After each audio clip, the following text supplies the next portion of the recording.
Hey guys!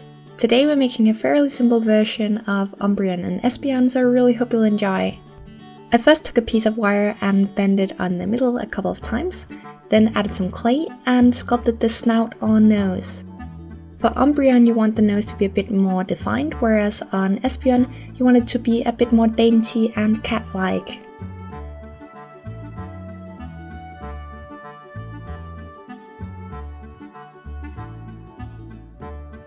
You can then add the eyes, which are just pre-baked pieces of black clay, and then add some clay around them to shape them.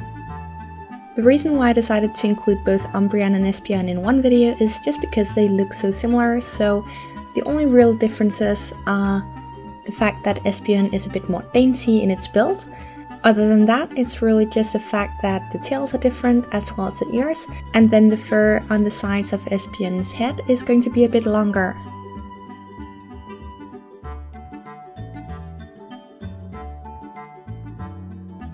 Next you want to make and add the ears and then pre-bake.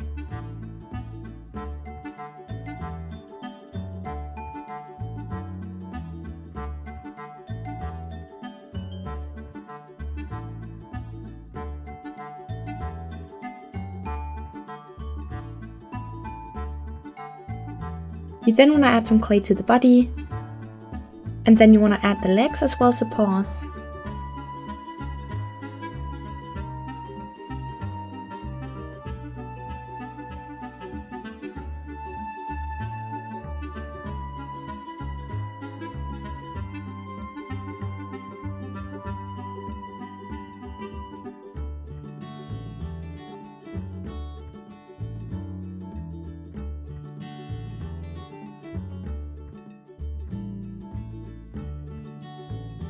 Lastly, for the sculpt you just want to add the tails. For Umbreon I'm demonstrating it on one side, but I actually ended up moving the tail to the opposite side, just in case you're wondering when you see the final result.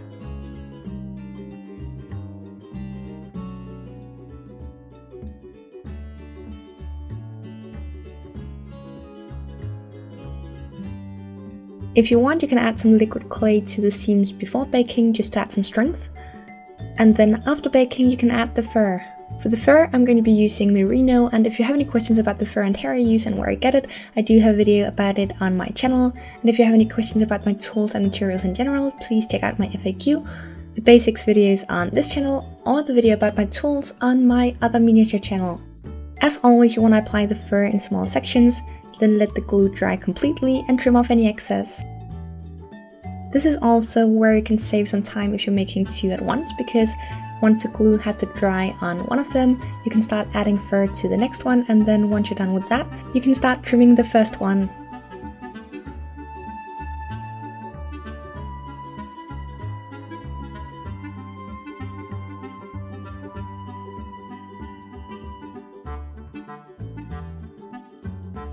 For the back of the ears, the legs, paws, Espeon's tail, and both of their faces, I use flocking powder, which is the same fiber just cut into really tiny pieces.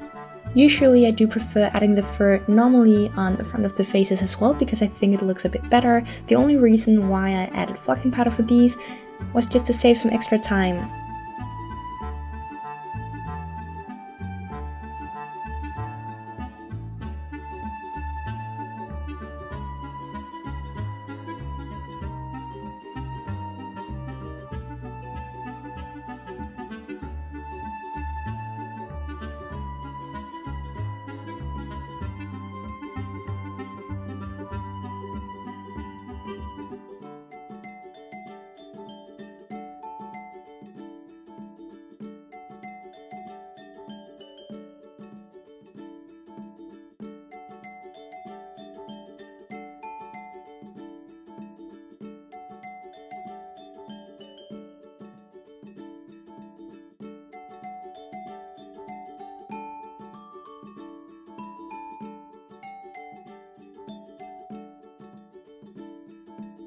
Once you're done, you can add some shading. For Espeon, I used all the shades of pastel I showed in the video, as well as a couple of colors of acrylic paint.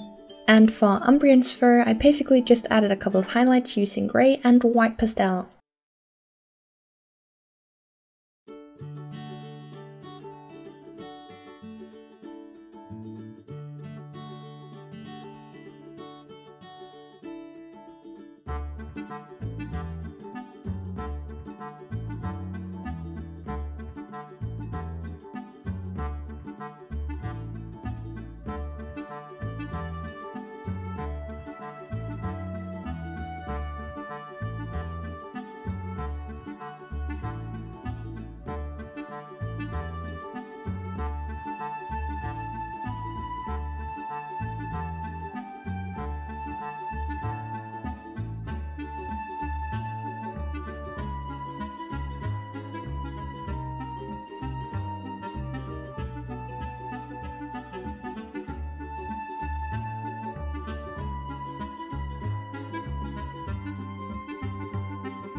Once you're happy with the look, you can spray it with a fixative to protect the pastel.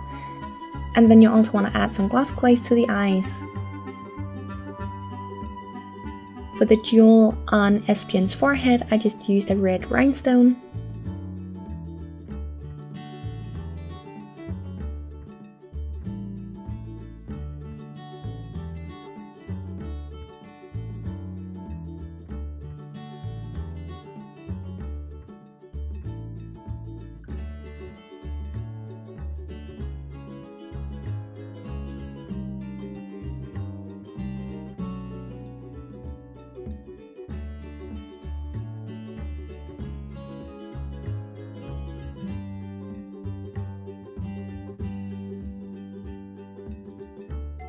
Now I'm pretty sure that the pattern on Umbreon is part of the fur, but because in some pictures it seems to light up, I decided to make it kind of like a jewelry embellishment. And so for this I just used some polymer clay, and then after baking I glued it onto the right places and then painted it using acrylic paint.